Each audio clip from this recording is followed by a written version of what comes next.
Off duty, we can be a lot of things, but on the job, we are the last line of saviors for tens of thousands of customers that we encounter each season here at the Ravine Water Park. Our job is to watch over and protect those who enter the water, while simultaneously making sure everyone is enjoying their day to the fullest. Things can only function properly if we all work together. We operate as if we are an enormous clock. It only works if all the little cogs mesh together. So without further ado, let's talk about all the positions as a lifeguard.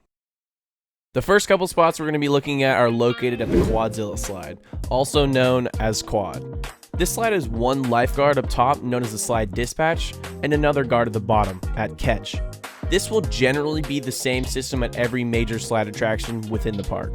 Before customers go down the slide, they must be informed of two things: how to ride the slide and what items they may need to remove. It is the lifeguard's job to ensure that all riders know to hold onto the grips, to keep their elbows tucked, to keep their stomach on the mat, and to keep their knees down with their feet lifted up vertically. They must also know to remove any and all hats, goggles, sunglasses, and shoes. These items can go into the center bay of the mat between their hands or can be sent down the slide separately. Lastly, this ride accepts all customers above the height of 42 inches, so there can be some fairly small people attempting the slide. Keep an eye out for these people and assist them in keeping their mat stationary until you give them the green light for them to go down. That's pretty much it for Quad, so let's start talking about its partner in crime,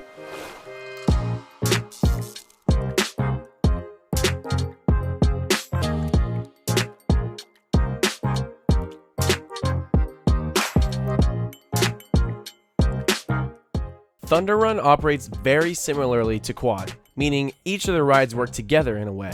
At dispatch, either guard can assist each other where it's required. Thunder keeps the quad mat still, and Quad gives a little extra muscle to keep the raft from descending down Thunder Run. The first step to dispatching Thunder is weighing those next in line. All members of the given group step on the scale all at once. The weight maximum for Thunder is 700 pounds, and anything over 600 will require a second lifeguard.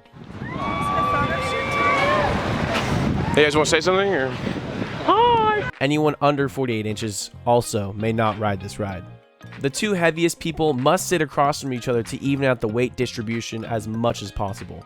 On this slide, riders must also remove any extra articles they may be wearing, and they can hold on to them between their legs, in their pockets. As long as it's not causing any potential danger, they're all set.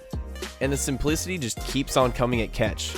Just like at Quad Catch, your job is just pretty much to make sure all riders make it out of the attraction safely. And if you can do all that, then we're ready to move on to our next area.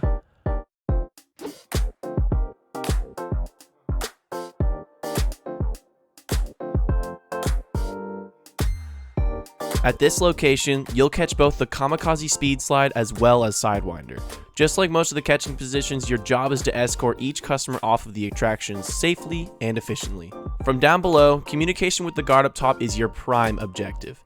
Just like any other slide, we're using the thumb up method to approve the next rider, with the only difference here being the fact that there are two slides to operate. Usually one can point to which slide is ready and give a thumb to prevent confusion between the two dispatchers up top. Other notable things to look out for while you're down in the trenches is receiving articles that are delivered down Kamikaze, as well as the water levels on Sidewinder. You want to make sure it'll be around this line by the time someone comes barreling down the slide. So don't be afraid to throw up an X so the slide can fill up. The final thing to know for Kamikaze Catch is the fact that it's the closest guard position to...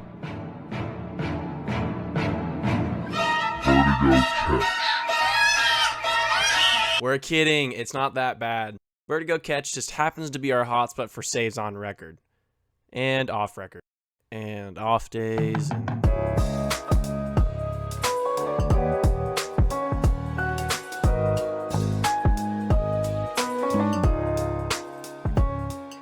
At Vertigo Catch, your lifeguard skills will be put to the test. Your job is to safely escort guests out of the water, which sounds just like any other spot. The difference here is that you'll need to stay constantly vigilant, as those who come down Vertigo are guaranteed to be fully submerged into 8 feet of swirling water they may or may not be ready for, so keep the signs of submerged victims in mind. Like any catch position, you'll be throwing plenty of thumbs at the dispatcher. As soon as the signal is given, you want to be watching your water and using your senses to figure out the details of the next person coming down. Once a guest arrives at the bottom, your job is to throw the tube so they can grab hold to it. make sure you vocalize what you want your guests to do. And also never be afraid to communicate with your fellow guards. Speaking of communication, let's talk about the other side of things. So catch you on the flip side.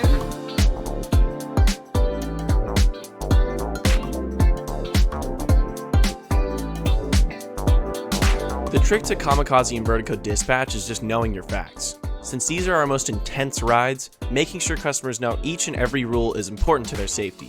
An easy way to freshen up on the rules of the ride is just by using the signs on the way up the stairs. Before a customer's turn, a guard must read how much they weigh, as well as inform them of the slide rules. While dispatching, keep a sharp eye on each entry point to the slides to prevent any unwanted dysfunction. And also make sure to assist the customer in getting into the slide to the best of your ability.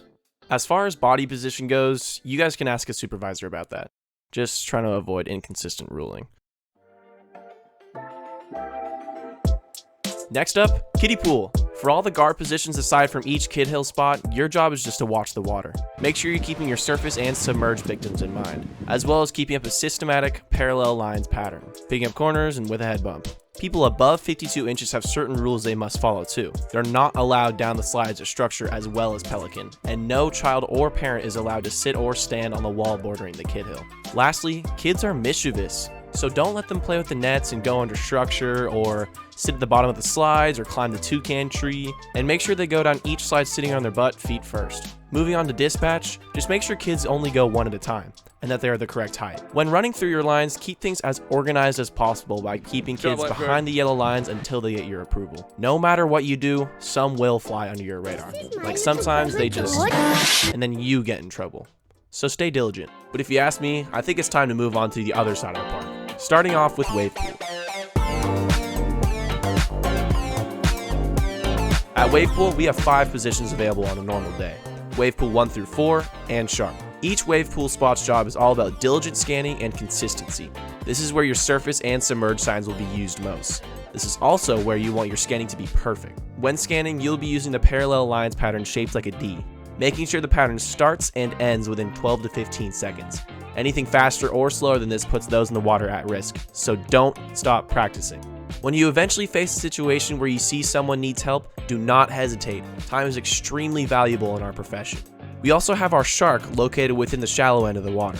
The job of the shark is to scan the water like normal, while also looking for anyone under 52 inches without a life vest. Shark will usually stand with a pole of the same height with life jackets on either arm to distribute to those who need it. At Shark, sometimes you can't catch everything, so it won't be uncommon to communicate with Wave Pool 1 and 4. But now, let's wind things down a bit.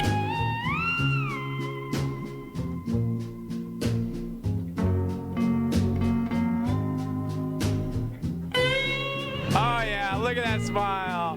Oh!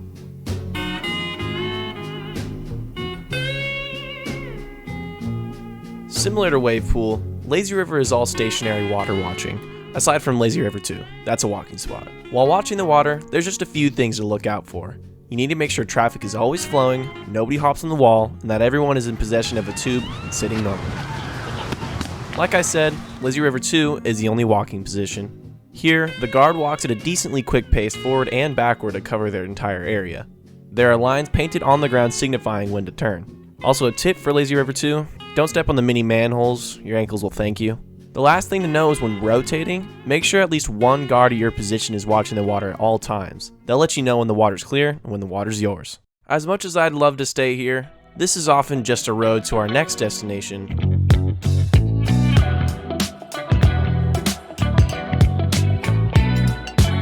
You may have already guessed, but each spot at AV Dispatch are exactly the same. For dispatch, you run through the same ritual that most slides use, weighing the customer and asking if they've ridden this ride before. Communication with catch is also the same as any other slide.